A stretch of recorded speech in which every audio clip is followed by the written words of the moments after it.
naghuhukay para sa ginagawang Poso Negro sa isang bahay sa Alaminos sa Pangasinan. May bigla raw kumagat sa atensyon ng construction worker na si Angelo. May nabarita po ako. Akala ko po bato kaya inulit ko po ulit kaya nabasag po. Para po siyang patulis. Akala ko lang po simpleng bato, ma'am. Pero bigla raw siyang kinutuban na parang may kakaiba sa inakala niya nung una na bato. Binalikan ko pong kunin. May nakita po kasi akong parang lagari niya, parang design.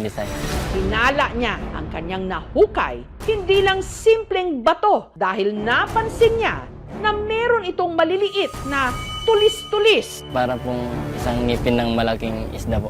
First time ko lang po makakita nun. Sasakmalin kaya ng swerte ang isang construction worker mula Pangasinan na naniniwalang ang nahukay niyang ngipin sa sinaunang klase ng pating?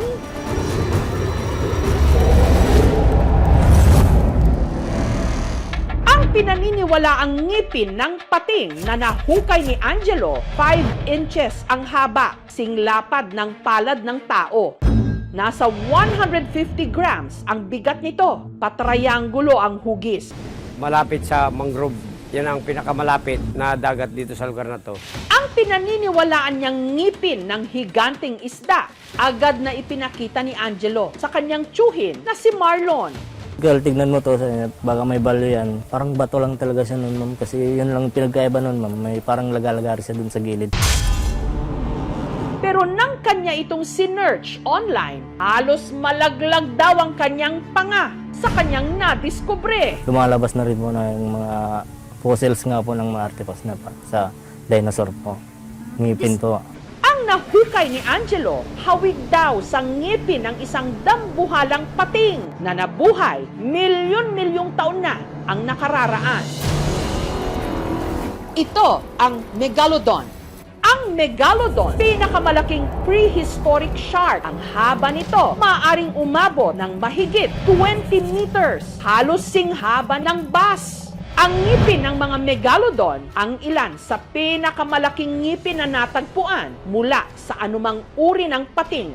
Ang Megalodon shark teeth ay pwedeng umabot ng around 18.7 centimeters. Comparably doon sa Great White Shark na inaabot lang ng 7.6 centimeters yung pinakamalalaki.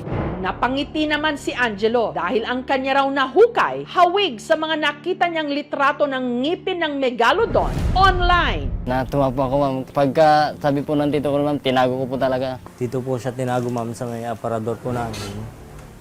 Sa may ilalim po ng damitan po. Binalot ko po siya ng puting tela, ma'am.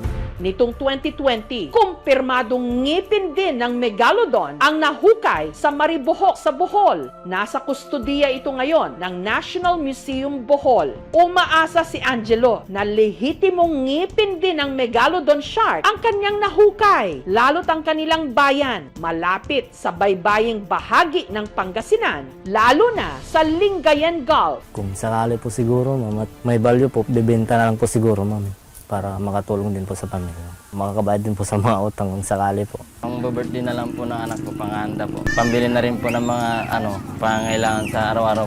Para malaman kung ngipin nga ba ng sinaunang pating ang hawak ngayon ni Angelo mula Alaminos sa Pangasinan, dinala niya ito sa Maynila para ipasuri sa eksperto. Ano ang kanilang madidiskubre? Dito po sa museum po, makikita po natin na halos katulad niya po, mas malaki lang po yung specimen na ito. Sasakmalin na nga ba sila ng swerte? At it appears na ito po ay isang...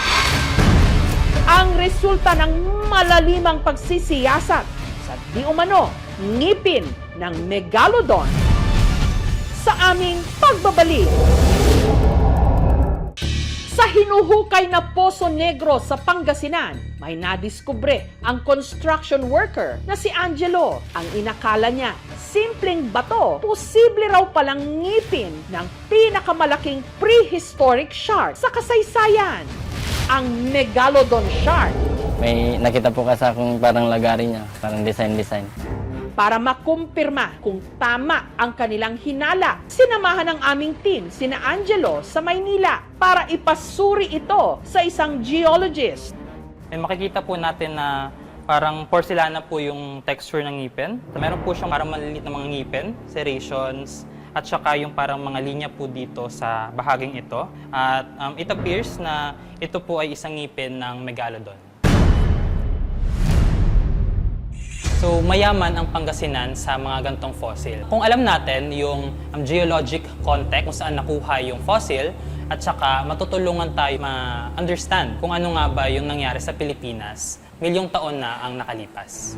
Gayong tama ang hinala ni na Angelo, meron ba itong halaga? Dito sa bansa natin, dinidiscourage natin na bigyan sila ng monetary value para pangalagaan na rin na mapreserba sila. Kasi once na binigyan mo sila ng monetary value, pagkakaguluhan yan, ubusin talaga yan. Okay lang. Okay lang po.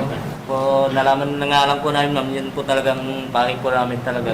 If the fossil is found in a private property, the owner can keep as long as he or she registers it with the NCCA and then donate it to the National Museum. Sa halip po, paparegister na lang po at keep na lang po muna. Kung pwede po. Masaya na rin po, ma'am, kasi nalakan na rin namin kung suggestion po yan.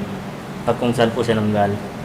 Nakamamanghang isipin na ang ating mga karagatan minsang nilanguyan ng pinakahiganting klase ng pating sa kasaysayan, ang Megalodon. Sa pambihirang iniwan nitong interes at kaalaman, mapapasabi ka na lang talaga, may ganon?